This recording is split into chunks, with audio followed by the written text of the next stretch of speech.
আগামী পরশুদিন রামনবমী এবং আজ বসন্ত পঞ্চমী উপলক্ষে বর্ধমান জেলার গাংপুর স্বস্তিপল্লী এলাকায় বসন্ত পঞ্চমী উপলক্ষে বাসন্তী পুজো উদ্বোধন করতে আসেন বিজেপি নেতা দিলীপ ঘোষ। সঙ্গে ছিলেন বর্ধমান জেলার যে বিজেপির সভাপতি অভিজিৎ দাস সহ নেতৃত্বরা।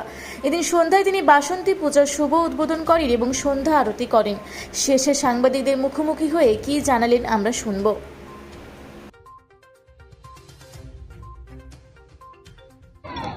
তার লোকেরাই বোম দিয়ে মেরে দেবে ওকে। जीवन तलाई फुटा नहीं मार चुका रास्ता बेरो ना। अपना घर में कुत्ता भी शेर होता है। अरे दिलीप घोष सब जगह शेर, सारा पश्चिम वाला घुरे उड़ा जाए। बेरो एक बार बोलুন। 26 কি 26-এর প্রভাব পড়বে? 26,000-এর প্রভাব পড়বে? অবশ্যই প্রভাব তো সব কিছুর পড়বে। মানুষ সব লিখে রেখেছেন আরজি করের প্রভাব পড়বে।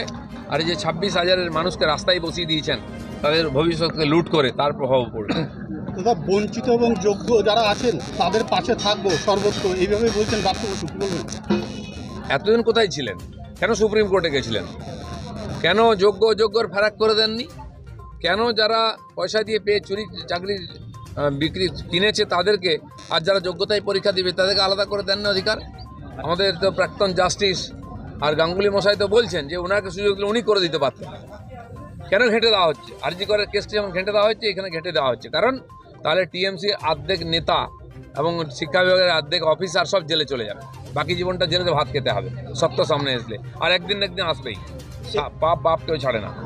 চেয়ারম্যান আজকে সাংবাদিক সম্মেলন করেছে এবং তিনি বলছেন যে কোর্ট যে বলেছে 3 মাসের মধ্যে নিয়োগ প্রক্রিয়া চালানোর জন্য, সেতে তিনি সংশয় প্রকাশ করেছেন এবং তিনি আইনি পরামর্শ নেওয়ার কথা বলছেন। সেটা উনি এখানে কেন বলছেন? ওনার মতো অযোগ্য ব্যক্তি গিয়ে কোর্টে বলুন যে একটু সময় দেওয়া হোক। সময় তো কয়েক বছর হয়ে গেল, উনি কী করেছেন? হাইকোর্ট বলার পর উনি কী করেছেন?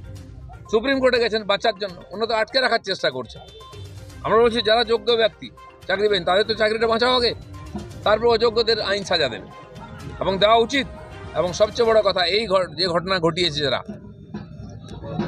গুড় গোবর করেছে, সেই প্রত্যেকটি লোককে চিহ্নিত করতে হবে। সে যত বড় হোক, মন্ত্রী নেতা, তাকে আইনের সামনে আনতে হবে। তাহলে আবার এরকম আমাদের ভবিষ্যৎকে লুট করে নেবে এরা। বিজেপি বড় প্রাতিষ্ঠানিক দুর্নীতি এবং মূল বেনিফিশিয়ারি তাকে নিয়ে আলোচনা গোটা বাংলা সহ আসলে না মাথাকে সবাই জেনে গেছে, তাই মাথা চিৎকার করছে কেন? চোরের মায়ের বড় গলা। এত বড় একটা পাপ অন্যায় করার পরে কি করে বড় বড় কথা বলতে পারে? এই ছেলে মেয়েগুলোর ভবিষ্যৎ কে খেয়েছে? কেন খেয়েছে? এবং পুরো শিক্ষা বিভাগটাকে খেয়ে ফেলেছে লুট করে, আর তারই বড় কথা শুনতে হচ্ছে। মানুষ কিন্তু বোকা নয়, মানুষ ঠিক জবাব দেবে। তৃণমূল বলছে বিজেপি এবং সিপিএম যৌথভাবে বিজেপি সিপিএম কি করলো? কোর্টে গিয়ে আমরা ন্যায় চেয়েছি। তোমরা চুরি করেছো, তার অপরাধে সাজা চেয়েছি, আর কোর্ট সাজা দিয়েছে। ভেবেছে আরজি কোর্টটাকে যাই হোক করে চাপা দিয়ে তার আগুন আবার বেরিয়ে গেছে। আর যারা আন্দোলন করেছেন তাদেরকে ট্রান্সফার করার চেষ্টা হচ্ছে। কত পাপ করবেন? পাপ তো মাথায় উঠে গেছে, দাগা মাথার জায়গা কোথাও নেই। চলুন।